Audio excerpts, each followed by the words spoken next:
Olá! O nosso encontro de hoje será para discutirmos a assistência ao paciente em parada cardiorrespiratória na UTI. Vocês já me conhecem, eu sou Cássio Baliza, mas para hoje eu convidei os meus amigos residentes para juntos conversarmos sobre esse assunto. Estão comigo a Deise Carvalho, o José Edilson e a Thalita Andrade. Todos somos residentes do segundo ano em UTI. Mas afinal, o que é uma PCR?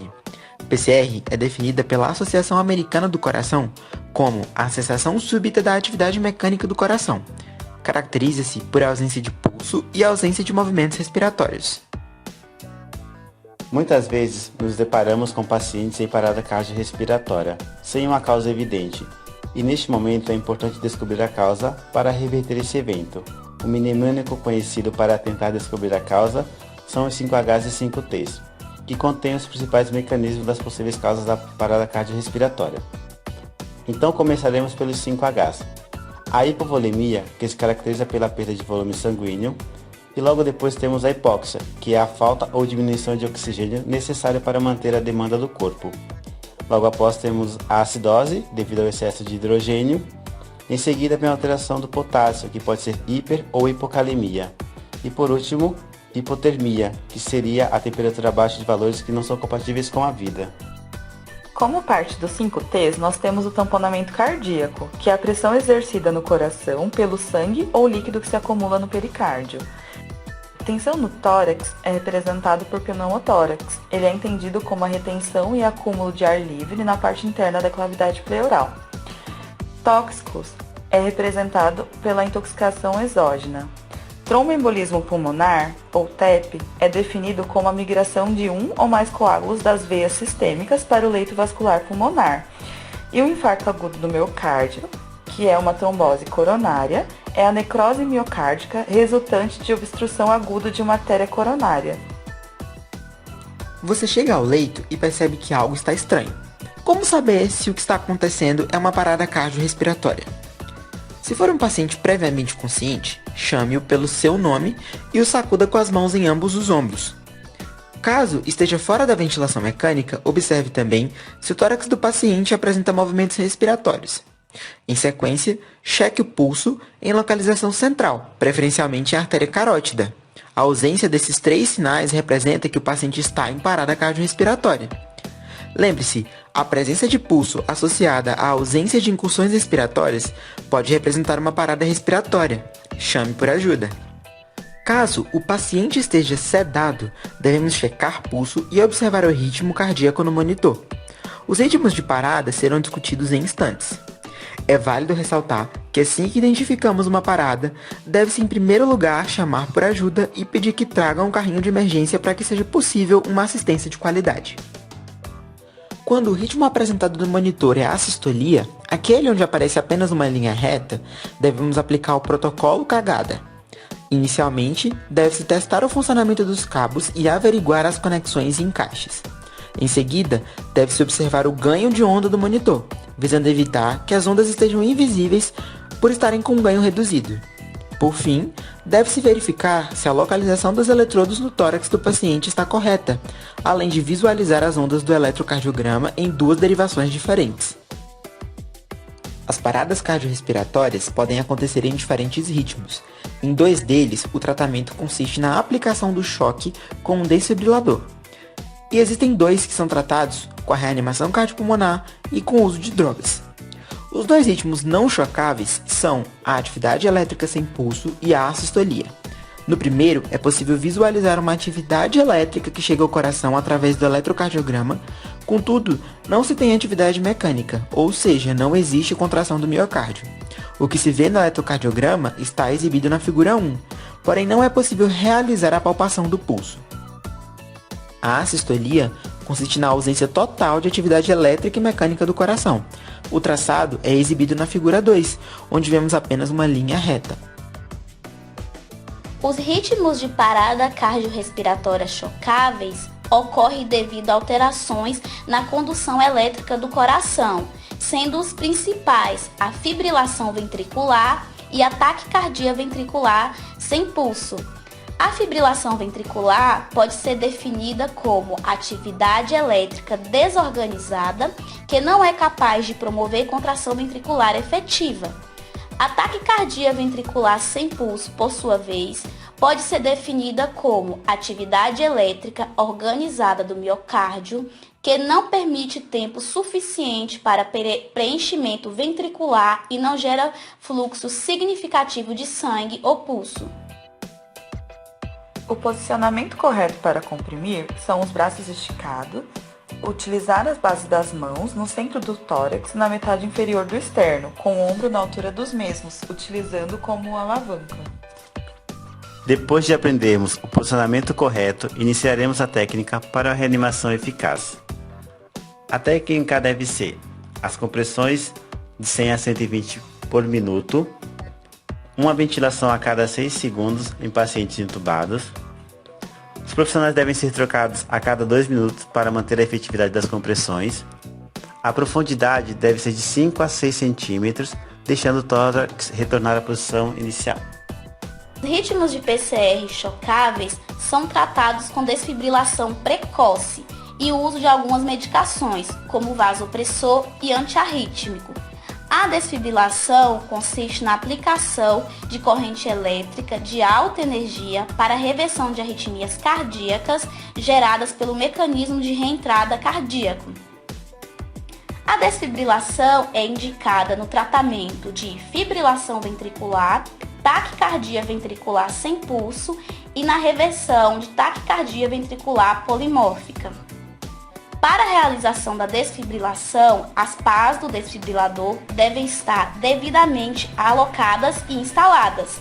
O local mais adequado para a instalação é a posição anterolateral, na qual uma das pás é colocada na região infraclavicular direita e a outra na região precordial. Posições alternativas, como antero-posterior e laterolateral, podem ser utilizadas em situações especiais, como presença de marca-passo, no qual as pás devem ser obrigatoriamente posicionadas pelo menos 8 centímetros de distância do gerador. Deve-se utilizar carga de energia do aparelho 360 joules no desfibrilador monofásico e de 100 a 200 joules no desfibrilador bifásico. Alguns cuidados devem ser tomados durante a realização da desfibrilação e cardioversão elétrica. Caso o paciente tenha excesso de pelos, deve-se haver a remoção dos pelos somente na região onde são posicionadas as pás. Caso o paciente esteja com o tórax molhado, o tórax da vítima deve ser secado por completo.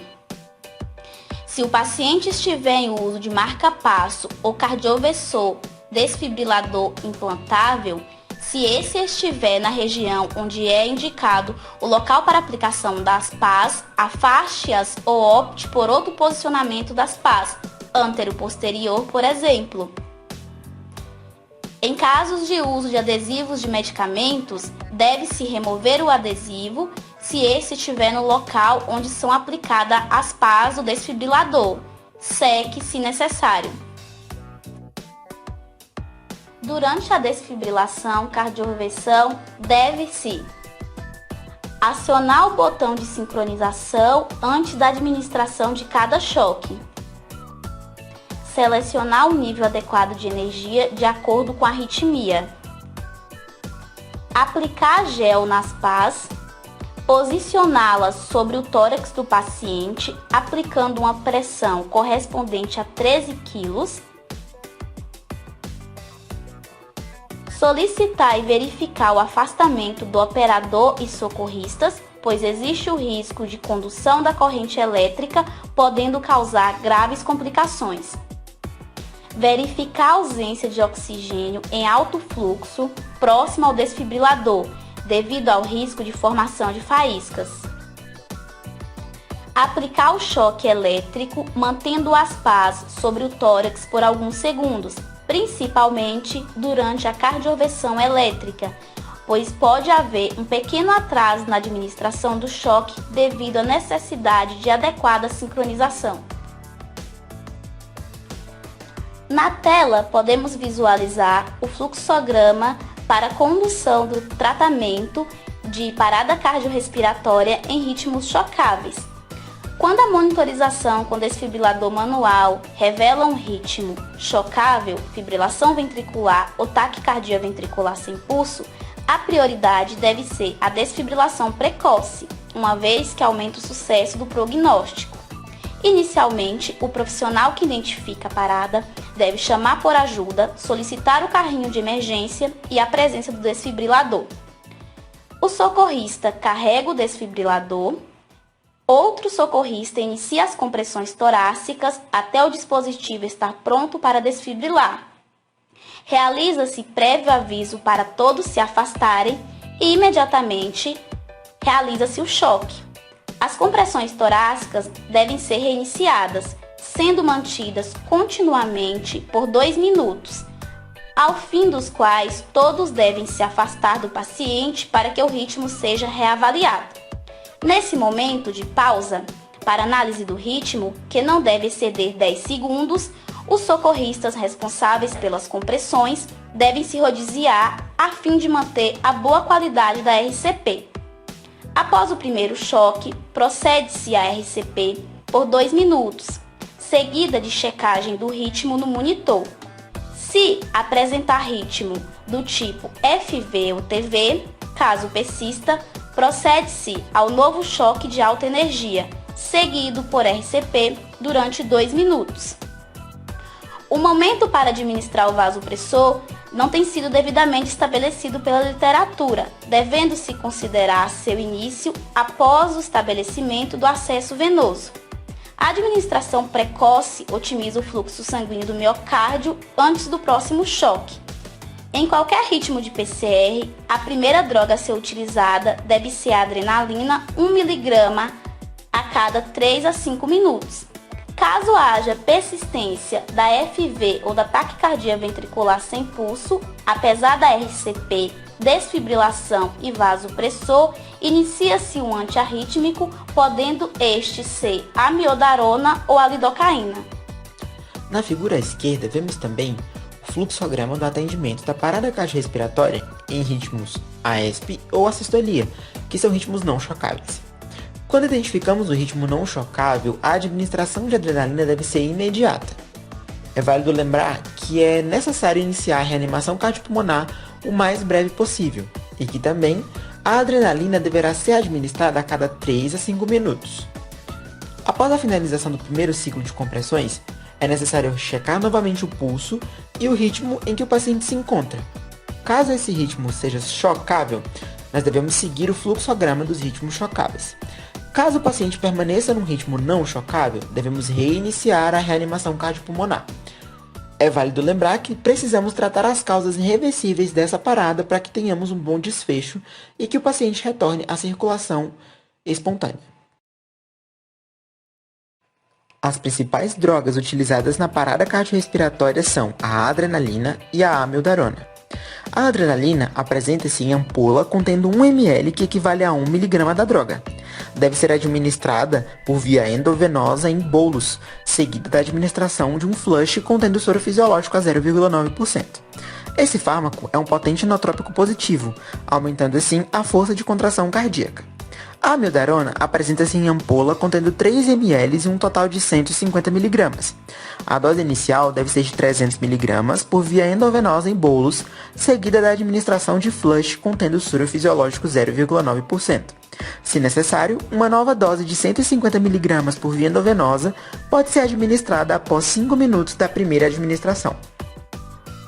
Sequência rápida de intubação significa administração sequencial ou quase simultânea de um opioide, um hipnótico e um bloqueador neuromuscular. A primeira medicação a ser utilizada são os analgésicos e o mais amplamente disponível é o fentanil. O fentanil ele tem um tempo de ação de cerca de 1 a 3 minutos e os efeitos indesejados são bradicardia, hipotensão, apneia e rigidez torácica. Em seguida, são administrados os sedativos hipnóticos. Vou falar algumas possíveis opções. O midazolam tem um tempo de ação de aproximadamente 90 segundos e um efeito indesejado é a hipotensão. Também temos o etomidato, o tempo de início de ação é de 20 a 50 segundos e o efeito indesejado é a rigidez muscular. Também é disponível o Propofol, que tem um tempo de ação de cerca de 40 a 60 segundos e os efeitos indesejados são apneia e hipotensão. Não tão comum em nosso serviço, também é disponível a ketamina, que tem um tempo de ação de 40 a 60 segundos e os efeitos indesejados são hipertensão e taquicardia. Concomitantemente ao hipnótico, procede-se a administração do bloqueador neuromuscular. A succinilcolina tem como tempo de início de ação 45 a 60 segundos e efeitos indesejados dessa droga são a hipercalemia e hipertermia maligna. Já o rocurônio tem um tempo de início de ação de 60 a 90 segundos e os efeitos indesejados são taquicardia e hipotensão. Já o pancurônio tem como tempo de início de ação 90 a 120 segundos e tem como efeitos indesejados taquicardia e hipotensão. A comunicação em alça fechada deve ser explícita e direta. A prática de uma comunicação em alça fechada deve ser a regra nos diálogos dentro da equipe. Para isso, a mensagem enviada do emissor para o receptor deve ser retornada indicando que o receptor, por sua vez, ouviu e entendeu a mensagem transmitida. Um exemplo de comunicação em alça fechada durante a parada cardiorrespiratória pode ser a administração da adrenalina. O emissor, por sua vez, solicita que seja administrado 1 mg de adrenalina. O receptor, ao administrar 1 mg de adrenalina, irá confirmar a administração falando da seguinte forma: administrado 1 mg de adrenalina. Aqui trouxemos fotos dos carrinhos de parada disponíveis nas nossas unidades. Nesse carrinho, nós contamos com um desfibrilador que aplica as descargas elétricas, que faz monitorização, tem a função DEA, função marca-passo e tem os botões de carga de energia e realização do choque.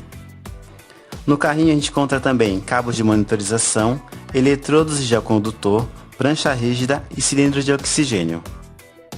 Ao abrirmos as gavetas, na primeira encontramos medicações como adrenalina, amiodarona, drogas para intubação. Na segunda gaveta temos as soluções, como soro fisiológico, glicosados, bicarbonato e água destilada. Na terceira gaveta temos os materiais, como equipos, seringas, catéteres intravenosos, gases para drapo. Na última gaveta temos materiais para intubação, como tubos orotraqueais, luvas e bolsa válvula máscara. É preciso lembrar que trabalhamos como um time e que o trabalho em equipe nos leva a um melhor resultado. Você, enfermeiro, lembre-se, você deve delegar funções durante uma parada cardiorrespiratória para que cada membro da equipe saiba onde deve estar e que seu trabalho seja desempenhado com excelência. E por hoje é só. Nos vemos nas oficinas práticas aí no nosso hospital. Vocês estão preparados para isso? Porque nós estamos. Obrigado e tchau, tchau.